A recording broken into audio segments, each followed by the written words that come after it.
Gözü yaşlı Yakub'ile. Ol Muhammed, Mahbub ile çağırayım Mevlam seni. İşte namaza başladım diyenler şöyle dünyaya bakışım değişti. Yüzlerceyi abartmak için söylüyorum. Gerçekten yüzlerce var. Aşkın aldı benden beni. Bana seni gerek, seni. Ben yanarım günü günü. Bana seni gerek, seni. Bugün Gökhan Atalay ile beraberiz. Onu birçok başarılı yapımlardan hatırlıyoruz. Sağ olsun bizi bugün kabul etti. Gökhan abi bize biraz kendini tanıtabilir misin? 74 doğumluyum, Ankara. Annem babam Konyalı. 2004'ten beri de İstanbul'dayım. Kamera oyunculuğuyla uğraşıyorum. Daha önce tiyatroyla uğraştım. 6 sene Ankara'da. Konservatuara 94-98 arası Konya'ya gittim 4 yıl. Kendimden bahsedecek olursam burayı seviyorum. Doğa, kamp, balık, göl, daha çok şehirden ziyade bu tür yerlerde yaşamayı seviyorum. O yüzden siz de yorduk buraya kadar. Estağfurullah, biz memnun olduk. Burada böyle takılıyoruz. Bahçede demin gördünüz. Evet.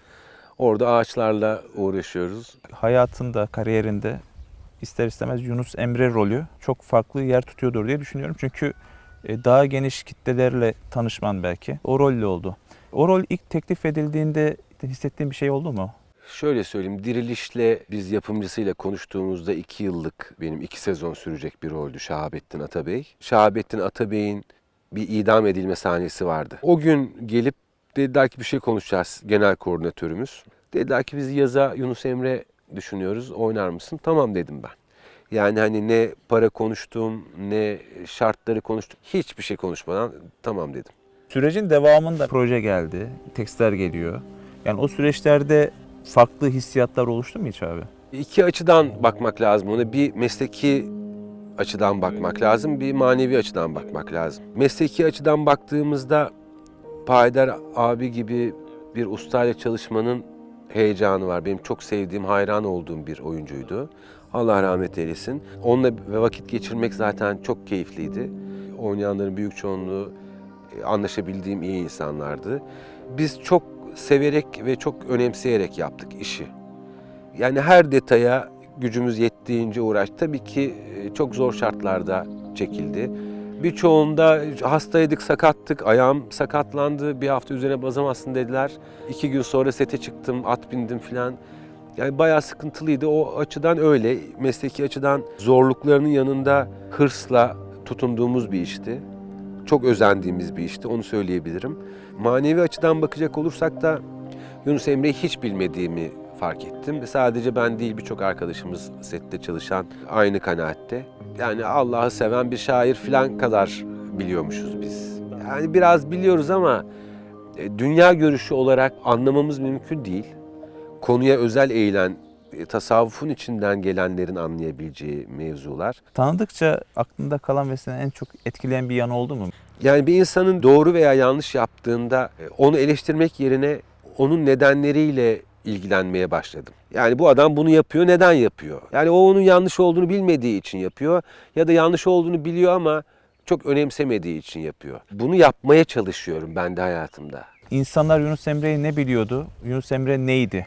Arasında senin bakış açında farklar çıkardı mı? Muhtemelen büyük çoğunluk özel ilgisi olmayanlar benim bildiğim kadar biliyordu. Bu diziye bu kadar sahip çıkılmasının sebebi de Yunus Emre bu muymuş, biz hiç bilmiyormuşuz la ilgili de olabilir. Seyirci ilk bölümden başladığında o kibirli, her şeyi bildiğini zanneden Yunus Emre ile işte hiçliğe doğru giden Yunus Emre'yi ile beraber yolculuk yaptı.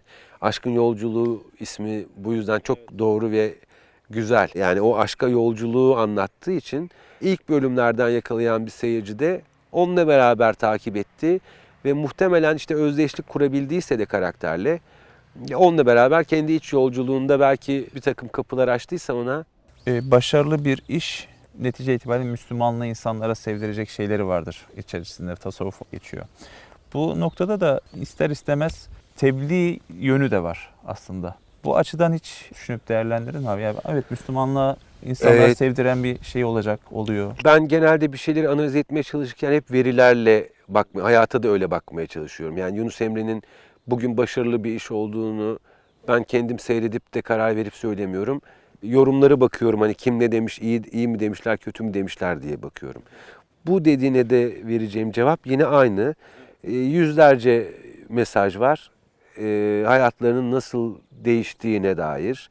İşte namaza başladım diyenler, şöyle dünyaya bakışım değişti. Yüzlerceyi abartmak için söylemiyorum. Gerçekten Doğrudur yüzlerce abi, var. doğru. Hiç oynadığın rollerle ilgili toplum içerisine çıktığında bir baskı hissediyor musun? Bir dua isteyen falan çıkıyor mu mesela? Ya evet, toplum içinde olmuyor da gelen mesajlarda oluyor. Evet, işte hasta çocuğu için dua isteyen oluyor. Buna da çok üzüldüğümü söylemiştim ben. İşte Erol Taş'ın sokakta dövülmesi gibi bir durum aslında. Tabii ki bir çocuğun hastalanması insanın dengesini bozar. Bir her yerden medet umulur filan. O hani onu ayıralım bir kenara, ama işte dünya sizin gibi insanların yüzü suyu hürmetine ayakta duruyor diye mesaj geliyor bana. Hani bunda gururlanmam, akıl sağlığımı kaybettiğim anlamına gelir. Tıpkı daha önce mafya babası oynayan oyuncuların kendini mafya zannetmesi, ki yaşadığımız örnekler bunlarda. Bu bir rahatsızlık olur. Bunlardan uzak durmaya çalışıyorum. Yunus Emre ile ilgili çok övgü geliyor. Şimdi oyunculukla ilgili gelen övgüler çok mutlu ediyor beni. Ama bir taraftan da işte bu dediğim gibi durumlar olduğunda da birazcık rahatsızlık duyuyorum. O zaman da şunu söylemiştim ben. Yani bana sorulabilecek soru şu: nasıl hazır, neyi öğrendiniz diye sorulabilir bana bir oyuncu olduğum için. Peki Gökhan abi, iç dünyanda bir bağ oluştu mu? Geçen sene Ramazan'da ben tekrar izledim diziyi. Sahur saatini biliyorsunuz, her sene zaten tekrarlanıyor. Bu sene TRT1 yayınlamadı, Diyanet TV'de yayınlanıyor. Ben de hep denk geldim ama geçtiğimiz Ramazan ilk bölümünden itibaren sonuna kadar izledim. Gerçekten çok etkileyici ve güzel bir iş olmuş bunu. Dışarıdan bakarak, yıllar sonra, hani araya birkaç yıl girdikten sonra bakarak gördüm. Çekim yaparken etkilendiğim, hani çok iyi hissettiğim sahneler oldu. Fakat gerçekten gözümün dolduğu, tüylerimin diken diken olduğu, kendimi farklı hissettiğim bir sahne var. O da Yunus Emre'nin şiirinin bestelenip ilahi olarak söylendiği sahne vardı. Biz Tapduk Emre ile bir yere gidiyoruz ve orada diyorlar ki Yunus Emre'nin şiiri kendisinden önce geldi. Bizimkiler de ırlamak ister dediği sahnedeki sahnenin sonrasında o ilahide şeydi: Yunus Emre der ki dünya yalandır ilahisi. O sahne benim için çekerken en etkilendiğim sahne oydu. Ama onun haricinde Leyla ile Mecnun sahnesi vardır. Veli ile Yağmur'un altındaki sahne.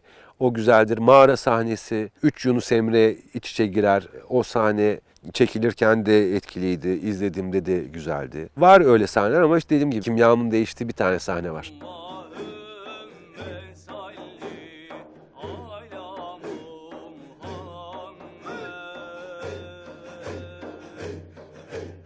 Etkilendiğin bir şiir hatırlıyor musun? Tabii şu anda ezberimde kalmadı hepsi. Yani parça parça var ama bütünü yok. Benim en sevdiğim şiir, onu özellikle ben istemiştim hatta koyalım diye. Dağlar ile taşlar ile çağırayım Mevlam seni. Benim en sevdiğim şiiridir. Neden bilmiyorum. Yani o şiir çok özeldi. Çok severek oynamış. O da etkilendiğim sahnelerden biriydi. Sabahın 4'ünde çektiğimiz dağın tepesinde. Gözü yaşlı Yakup ile ol Muhammed, mahbub ile çağırayım Mevlam seni. Tabii bizim bu topraklar, bu coğrafya Yunus Emre gibi birçok büyük düşünürlerin yetiştiği topraklar. İleride denk gelse oynamayı isterim dediğin, İslam alemi olarak gördüğün Mevlana gibi, Şeyh Edebali gibi, Bediüzzaman gibi vesaire vesaire.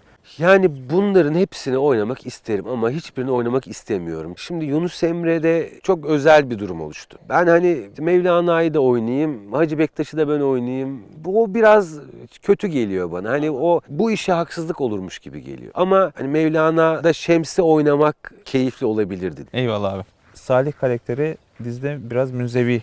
Gökhan Atalay'ın da münzevi bir tarafı var mı diye soracaktım ama. Olmaya çalışıyorum işte.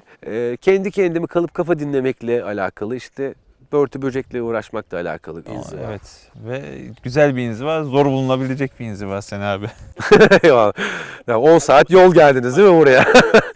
Hakkına vermişsin maşallah. Eyvallah, Tebrik sağ ediyoruz. olasın. Meşhur olabilmek gibi gençlerin bir ideali var. Şimdi meşhur olabilmek adına her şeyi feda etme ne kadar doğru? Ya da meşhur olmak o kadar tercih edilebilir bir şey mi? Şimdi benim için değil. Ben hayatımda bir defa magazine yakalanmadım. Bir defa ne dergide ne magazin programında yer almadım. Tam da o cümleyi yazmışım aslında. Ha. Önemsemeyen birisin sen aslında. Önemsememekten ziyade bir de kaçan da biriyim. Yani hani işte şu kafeye gidersen biliyorsun ki orası popüler bir yer. Oraya magazinciler gelir. Şurada oturursan Sadece gelmez. kahveni içersin. Sistem kötü bir hale geldiği için, eskiden de böyle miydi bilmiyorum. Meşhur olmak, popüler olmak, oyuncu olmak için yetiyor. Popüler olmak istiyorsa da olsun ama zannetmesin ki ona mutluluk getirecek. Benim söyleyebileceğim tek şey bu. Yapanlar niye yapıyor bilmiyorum ama çok azı mutluluğa erişiyordur. Başında da söyledim, istisnaları tabii ki ayırıyorum ama işte hedefe giden yolda her şey mübahtır diye bakılıyor çoğu. O zaman genç kızların halini görüyorsun, işte hepsi pişman olacağı videoları, fotoğrafları koyup İleride anne olacak. olacaklar. Kimi umursamayacak, ne var işte gençlikti diyecek. Kimi bunda bir sakınca yok diyecek ama bir kısmı da diyecek ki keşke bunları paylaşmasaydım diyecek. Şimdi onlara daha çok üzülüyorum ben tabii. Gökhan abi son olarak bu vesile oldu. Tanışmış olduk. Evet, aynen öyle. Hayalhanem olarak. Bizlere vakit ayırdın. Allah razı olsun. Yani ben size Değerli burada bir vaktini. 2 saat ayırdım. Siz 10 saat yol geldiniz, 10 Eyvallah, saat bu işlerde- yürüyeceksiniz. Siz sağ olun. İnşallah rövanşı bekleriz. Tamam, Mersin'e gelirsen. tantuni borcunuz var bana zaten. Tamam. Mersin'e gidip tantuni yiyeceğiz Olur beraber. tantuni. Kerebiç de ben yine ekstradan Tamam. ekleyeyim. Tekrar çok teşekkür ediyoruz abi. Çok teşekkür Allah ederim. razı olsun. Ayağınıza sağlık.